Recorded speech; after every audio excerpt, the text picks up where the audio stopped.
Howdy do. Marvel fanboys, I hate you. And, well, this just really draws from my Age of Ultron review. I really opened my eyes, I have to say, doing that review and just pretty much stating my opinion. Now, I didn't really care for the movie.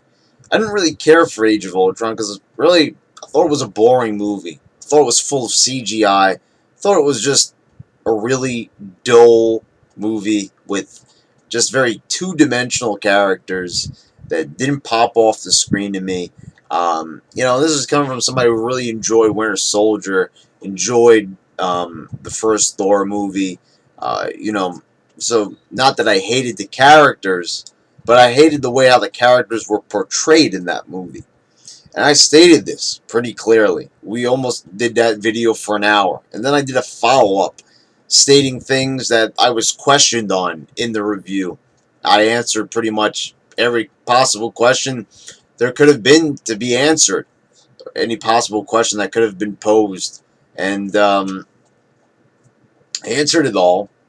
And some people really did support me. And those people, I'm not going to be one of those ones, if you agree with everything I say, then, you're great. No. But when you act like a child, say that I suck, and say that I'm out of my mind, and say that I'm an idiot, I should stick to just doing wrestling reviews, well, that's where I'm really going to just have to say to you, fuck you, good sir. I'll talk about whatever I want. And I know exactly what I'm talking about. Now, if I just came on this video and said, oh, it sucked, it was a piece of shit, it was horrible, I could see where you might draw, some accusations that I might be a goofball. But I gave some pretty specific reasons. I'm not a big fan of fake-looking, large abundance CGI that's just being pelted at me like shit hitting a fan and smacking you right in the face. I'm not a fan of just worthless little, little club scenes, people sitting around making a bunch of retarded jokes about Thor's hammer. I'm not really a big fan of villains that, don't even really take themselves seriously. Excuse me if I didn't like a movie that didn't really feel very Avengers-y to me, but everybody went along with it. And the thing was, nobody even wanted to talk to me about these specifics. They rather, criticize me, saying that I'm wrong, but failing to tell me exactly why I was wrong. Just wanted to really talk about that for a minute. Why I was wrong. No one was able to really challenge me on that. I thought that was really interesting. I thought it was really bizarre that nobody really had a great argument to bring to the table and to challenge me. And really, that just means that you pretty much suck. It really does. This going right out to all those people that, had some very disparaging remarks to make about me in that review. And the thing was, I'm just not a big fan of movies that don't take themselves seriously. Now, I'm not saying it has to be an ultra serious movie. It's okay to have some jokes in it. But a movie that's just setting up the story and it doesn't really, it's not too concerned about being too good. And that was the thing that blew my mind. A lot of people were stating that not that, oh, fuck you, this movie is awesome. It's almost like they were admitting that the movie sucked, but they said, oh no, this is leading up to the Civil War. It's going to lead up to the whole shit with the Infinity Gems, the Infinity War, and all this other fucking garbage. And, I really started to look, and I was like, you know what? The Marvel fanboys know deep down that it sucks. They're just trying to put it in the way where it's like, oh no, it's okay. Even though that this movie wasn't the best, the movie 10 years from now, after they do Avengers 3 and all the other bullshit, that one's going to be awesome. That one all the way in the future is going to be great. And that's where I have to draw the line. Sorry, but I'm concerned about the movie right now. The movie that we're currently viewing. When I went to Age of Ultron, I paid fucking $15 to sit in front of his screen and be entertained, and I wasn't. So I'm not gonna come before YouTube and everybody, where you're making a video and some people might see it based on your reaction. So I'm not going to say it was a fucking awesome movie just because it's set up for a future movie. No. Okay, so here you go. The first Star Wars movie, it's set up perfectly for Empire Strikes Back.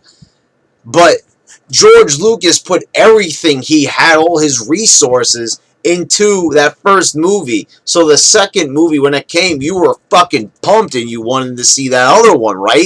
Well, how come Age of Ultron isn't like that? How come the director, producer, and everybody working on the project doesn't have the same fire? Where's that fire? Where'd it go? Is it hiding somewhere? I don't know where it is, but they need to fucking find it. Because you can't just put out a piece of shit and say, oh, well, this piece of shit's gonna morph into gold in 10 years. So, you're just there, left staring at a big lump of shit right there, and you're supposed to just hope and pray in your heart of hearts and to the Marvel comic book gods that somehow that big lump of shit will turn into a fucking diamond one day. Oh, well, that's really promising, but, I've been living a little bit too long to know that sometimes things don't live up to our expectations. Yeah, we might think that a movie's going to be awesome, but then it ends up being a big pile of horse shit, right? Okay, so that's like, I personally liked the movie, but that's how a lot of people felt about episode 1. And I can kind of see why some people don't like episode 1. Talking about Star Wars: The Phantom Menace. See why people didn't enjoy that movie. It felt different. It was different. It had a lot of different elements that weren't in the original trilogy. Got a couple of annoying little things like Jar Jar Binks, which, didn't really annoy me that much, but that's why we have opinions. It's what sets us apart from each other. But, I understood the arguments, and some people understand my arguments when I make it to friends. I'm still enthralled by the worlds that were given to us and displayed. Still like some of the characters, not Jar Jar Binks. But, the movie set the bar for CGI and level and sound design and the musical score. Just, all these different elements in there.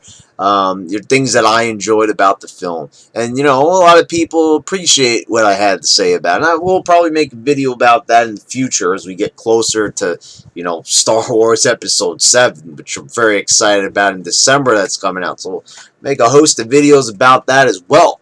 But, yeah, so the thing is, the problem that I have with you Marvel fanboys is just that. And you're dissing 20th Century Fox and all that. But the thing is, 20th Century Fox, they have a more interesting plan. Now, Fantastic Four, get the fuck out of here. I'm talking about more about X-Men. I am more excited about what's going on with X-Men. See, Days of Future Past set up for Apocalypse. At First Class set up for Days of Future Past. And Bryan Singer did a bang-up job letting one movie lead into the other. And chances are, even though Apocalypse himself looks like shit, it's probably going to end up being a pretty damn good movie. Days of Future Past had a great storyline. That was based on the comics. But the thing was, it was exciting the whole way through. The CGI was used very well, and it looked good, and it didn't really look that fake. It really fit what the movie was trying to give. They needed to use that CGI to enable to tell the story better. See, Age of Ultron didn't need to use that CGI to tell the story better. They could have got around it in other ways. So anyway, I think that you guys really need to look at certain things and, accept people's opinions, because some people, yeah, they might want to sit there and be like, all right, that wasn't the best, but, I'm just excited about the future. But, some of us, we live in the now. That's the thing. They say life is short. Well, it is. So, I want to see good movies now, not later. What is the whole point of this? We never used to think like this. Halo 1 is horrible, but I can't wait for Halo 5, okay? So you see there, it's all about what's good.